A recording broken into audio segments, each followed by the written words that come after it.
All right, welcome in. I'm Brian Edwards, MajorWager.com, talking LSU basketball here on Tuesday, May 28th, as SEC spring meetings started today, and we'll get to that as Will Wade faced the media for the first time since his suspension just moments ago, that way, about 6 miles over in Sandestin, where press passes are tough to come by, but I watched the live feed and I'm here to react to it. But before we get to that, big news for LSU yesterday, as John Rothstein of CBS Sports reporting that rising seniors Skylar Mays and Marlon Taylor are returning for their senior season.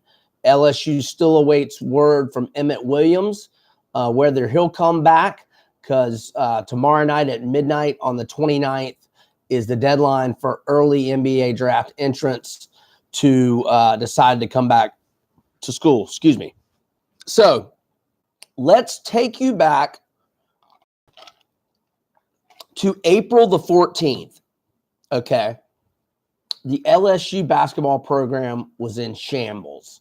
It was an unmitigated disaster. Their coach, Will Wade, remained suspended, seemingly was a lame duck coach. 6 players had decided to go pro early. Okay, so that was the situation on April 14th.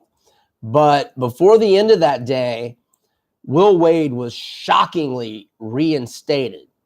Okay, let's go back to why he was suspended. March 7th, explosive Yahoo Sports report from Pat Forty in accordance with Pete Thamel and Dan Wetzel, with quoting alleged FBI wiretaps that Will Wade, among other quotes, made to Christian Dawkins on a telephone call that, again, was tapped by the FBI, making the term smart kid, alluding to Javonte Smart, an LSU player who was a freshman this past season, had an expletive strong-ass offer. Okay, that was among many quotes in that March 7th report. March 8th, he is obviously summoned to the office of now former AD, always D-bag, Joe Oliva, and other LSU administrators, I presume. He decided not to go to that meeting upon lawyers' advice, because, and this is another thing that was going on April 14th, he was still under federal subpoena to appear in court at Christian Dawkins' bribery trial into college corruption, or college basketball corruption. So he gets reinstated on the 14th. On the 19th, a judge rules he and Sean Miller at Arizona do not have to testify. Okay. So then on May 18th, Javonte Smart, and now he had been suspended right when Wade was suspended, but he had to sit out the Vanderbilt game, the regular season finale, but he was reinstated for the SEC tournament when my Gators beat them on Andrew Nimhart's last-second shot. Shout out, Andrew. Come on back to school, buddy. Deadline's tomorrow night, midnight. I want to go ahead and get that news today, buddy. But anywho, Smart came back. He played in the SEC tournament, one-and-done treatment for the Tigers, and then they advanced to the Sweet 16 without Wade.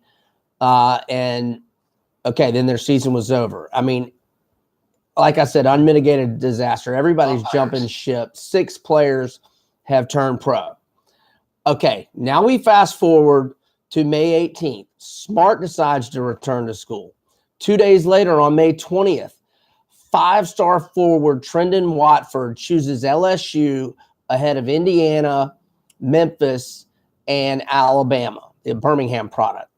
Okay, then last night, John Rothstein of CBS Sports reports that Skylar Mays and Marlon Taylor are coming back. So now they're just awaiting Emmett Williams, whether he'll return. So in this 6-week span from April 14th to where we are now, May 28th on a Tuesday, he has just done an incomprehensible rebuild of a roster that is just dumbfounding. Okay, so he faces the media for the first time today. Again, to my west, just a half dozen miles or so, 10-minute drive. And Pat Forty, like I mentioned, he penned the explosive article. He was in the room. He directly asked Will Wade, what was was the quote from the FBI wiretap accurate about you making a strong ass offer? Okay. He dodgeballed every single question that was asked. And he was asked a lot of direct questions about what was in the Yahoo story. And pretty much on every question, he responded with, well, I can't get into all the specifics. I can't get into, this or that, but I can assure you that all of your questions were asked by LSU and the NCAA. And I answered all those questions to appease them that led to my reinstatement.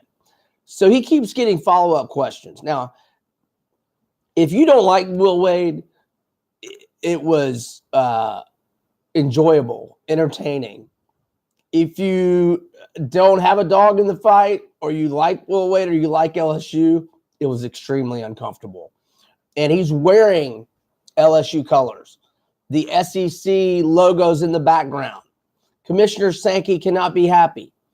He looked like a buffoon. He looked like he looked when he found out at that restaurant in Baton Rouge and was facing local reporters right when the Yahoo story came out. Turned white as a ghost. Looked like a fool. Was clearly just not being truthful. And what's so hilarious about him dodging those questions and continuing to cite how he can't be specific, he can't get into yada, yada, whatever questions there were. But then when he was asked about the $300,000 payment to Naz Reid, which came out in the Christian Dawkins trial last month, he did directly answer that. He did say, no, that was completely false, which Naz Reid has also said, I think just faced in media at the NBA Combine a week or so back. So, every question that makes him uncomfortable, he dodges. Then a question he knows the answer is no, he says no, totally false. So it's just wild to me that LSU can really have him wearing their logo when he's clearly, allegedly, what have you. He's probably broken a few NCAA rules. So anyhow, that's the deal. He's incomprehensibly rebuilt this roster that, especially if Emmett Williams returns, they can win. They can repeat as SEC regular season champs next year. When the NCAA is going to wrap this thing up, if that will lead to firing him with cause, I mean, how LSU can look itself in the mirror with that guy wearing their logo and feel comfortable in their own shoes is just, it's unfathomable. It's unfathomable. And just to break it down in short, Will Wade, facing the media for the first time since his suspension, looked like an absolute fool. I'm sure Pat Forty will have a byline out in the next hour if it's not already out. And I'm sure it'll be amusing. I'll be reading. You should too. I'm Brian Edwards of MajorWager.com. And there's your update on LSU basketball. Over and out.